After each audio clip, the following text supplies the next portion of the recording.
E ele fala muito que nós estamos vivendo no século da depressão e da ansiedade. Ou seja, são reflexos de quem vive no passado e no futuro. Quando a gente fica muito preso ao passado, nós desenvolvemos a depressão.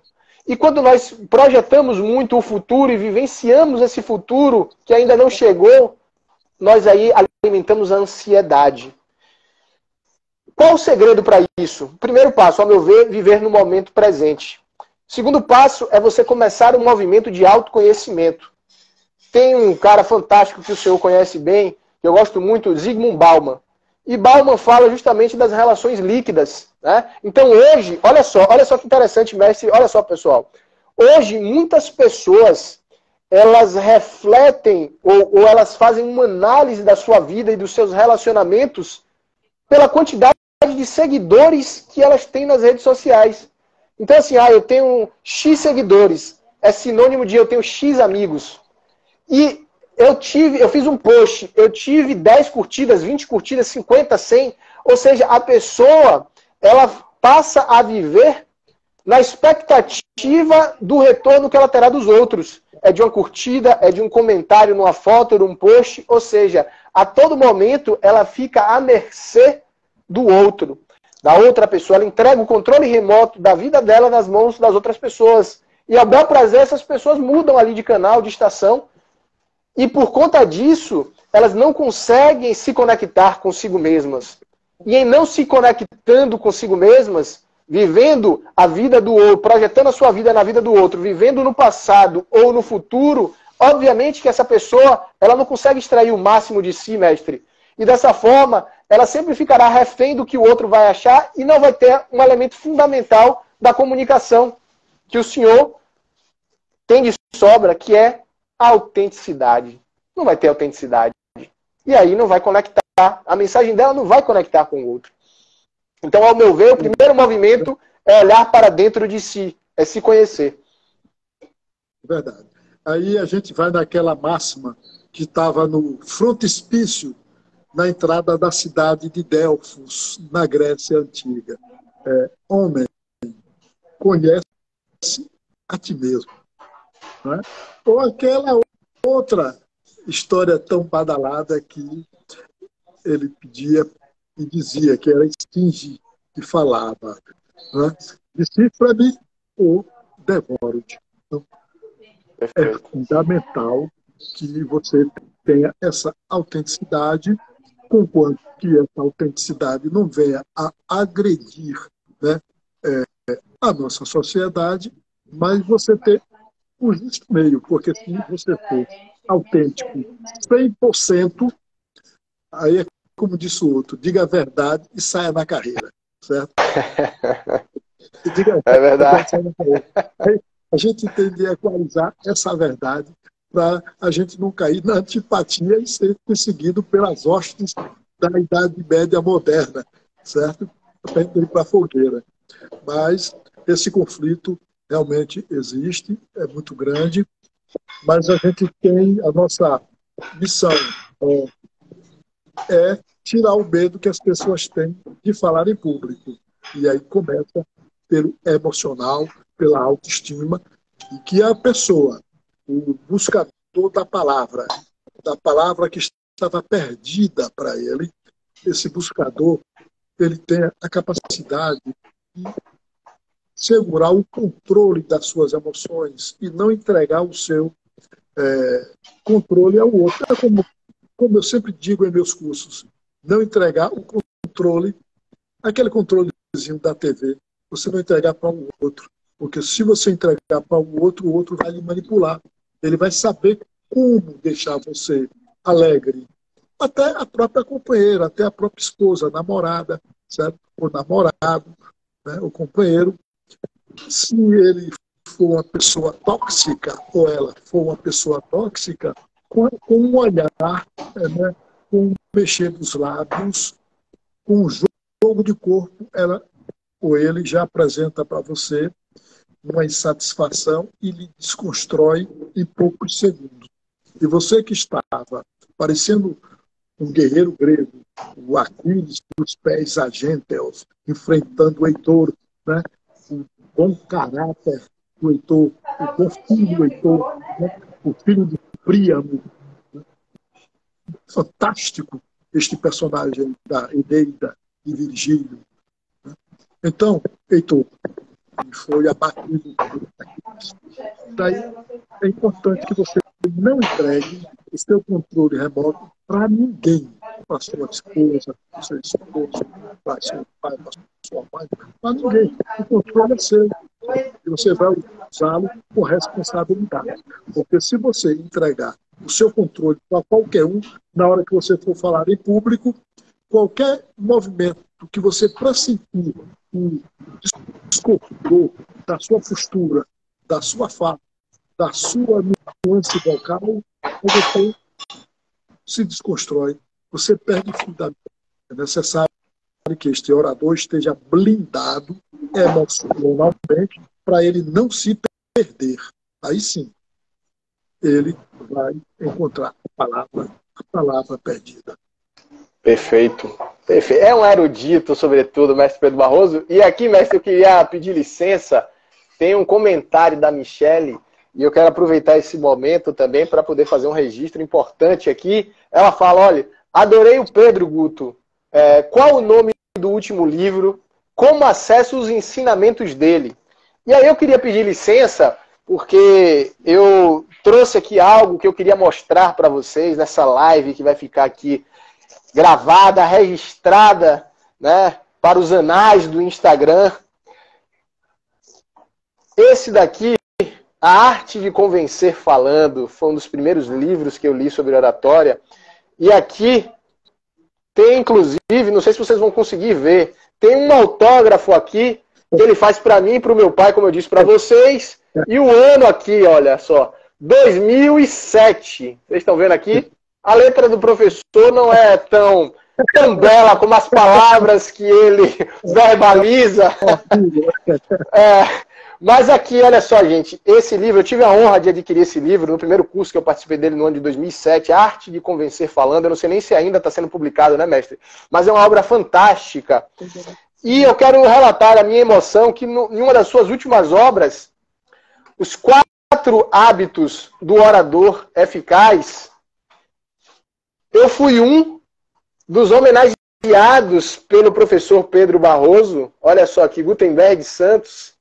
Então, para mim, é uma honra estar caminhando ao lado desse grande mestre da arte da oratória, né, e ter essas duas obras. Né, vejam, em 2007, eu adquiri esse livro aqui com o autógrafo dele, e no ano de 2021 eu recebi essa obra em que eu fui um dos homenageados. Então, eu quis aproveitar esse gancho. O professor Pedro Barroso ele vai dizer aí, ele tem uma série de obras publicadas, né? Então você pode acessar desde livros técnicos a romances que ele escreveu, ele é um grande romancista também.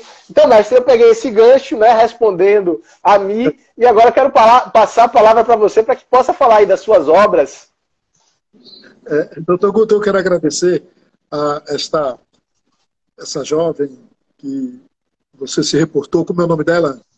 Michele. Michele, muito obrigado pelas suas palavras. Realmente eu fico muito feliz. Doutor Guto é uma pessoa que tem somado muito para a humanidade com sua busca, é um buscador, né? É um cavalheiro andante. Né? Eu diria que se ele fosse Dom Quixote, eu seria o Sancho Panza. Ele é muito, muito bom, está muito preparado, né? E eu tenho muito orgulho de ter sido superado por ele. Né? Aqui a gente vive numa selva de chimpanzé. Né? Então, ele realmente está na frente, está na vanguarda, isso é muito bom. Eu trabalho com oratória desde o ano de 1972, desde Briscas Veras, desde a época de Melquisedeque. Então eu gosto, amo, é minha escolha como ser humano. Minha escolha como ser humano é tirar o medo que as pessoas têm de falar em público. Tenho algumas obras escritas, eu tenho 11 livros publicados, Tem romances, alguns, A Batina do Diabo, Striptease na Biblioteca, A Flauta que Fala, Seduzir com Palavras, Amor e Tormenta no Mar da Bahia, O Caçador de Místicos, e assim vai. Mas, voltando à questão da palavra, né, que eu tenho contato, eu não faço outra coisa a não ser escrever, escrever, escrever, escrever. E ler. Eu não passo 8 horas lendo e escrevendo, eu passo muito mais, de domingo a domingo. Desde a minha adolescência, quando eu tive contato, porque quando o doutor Guto falou que minha letra é sofrível, minha caligrafia, ele está correto. Minha caligrafia é danada. Eu sou disléxico, sou canhoto, eu sou daltônico, o que você imaginar. Imagine um adolescente, uma criança, no meio do século XX, está numa escola no interior de Sergipe, disléxico, estudando, e aprender o que, pelo amor de Deus? Foi quando eu tive contato. Eu era gago, daquele de bater o pé no chão. E usualmente os disléxicos são gagos, nós sabemos disso. E aí, e canhoto. A professora achava que eu tinha parte com o diabo, porque o canhoto naquela época era diferente. Né? Eu era perseguido na escola por ser canhoto, era disléxico, ninguém sabia. Muita gente até hoje não sabe o que é dislexia, né? E gago. É terrível. O negócio. Tem aquele filme Como Estrelas na Terra ou é no Céu? É Dr. Guto, aquele filme indiano que fala do menino disléxico. Fantástico aquele livro, aquele filme. Não lembro. Aí foi quando eu tive contato com Dostoiévski. Aí, do momento em que eu comecei a leitura, ler, que é meu autor predileto, Fyodor Dostoiévski. Então, li tudo de Dostoiévski, reli e relerei, como disse Silvio Romero a Tobias Barreto de Menezes. Né? Mas o orador, quando ele trabalha o seu emocional, ele está pronto para poder partir para as outras matérias, os outros itens. Porque também não adianta o orador ele dominar a expressão corporal, que é a parte técnica mais importante da oratória, a expressão corporal. O que o orador, o que você vai fazer na frente de uma plateia, um palco vazio. O que é que você vai fazer com o seu corpo? Com suas mãos, com suas pernas, com seu semblante? Não é? Fazer o quê? Então, a expressão corporal é fundamental. Se a expressão corporal não fosse fundamental, a gente botava um poste para ficar ali na frente. Então, quando o orador ele se movimenta adequadamente, com estética, aí ele vai chamar a atenção do corpo, do cérebro sinestésico que está ali nos ouvindo. Porque o sinestésico ele gosta de movimento. Né? E também ele atinge a plasticidade, quando ele cria prosopopeias no cérebro da audição. E aí ele vai atingir o cérebro visual. Porque o visual ele quer este dinamismo, né? Ele quer a estética do dinamismo. E, por último, ele tem de ter uma voz equalizada, sonora, melíflua, até para poder agradar o auditivo. Porém, ele tem que ter uma riqueza vocabular boa. Porque esta riqueza vocabular vai dar ao auditivo a informação para ele de que aquele orador, aquele palestrante, ele é preparado. Esse elemento, esse tripé, a expressão corporal, a voz e o conteúdo, é um tripé aristotélico. Esse tripé é importante.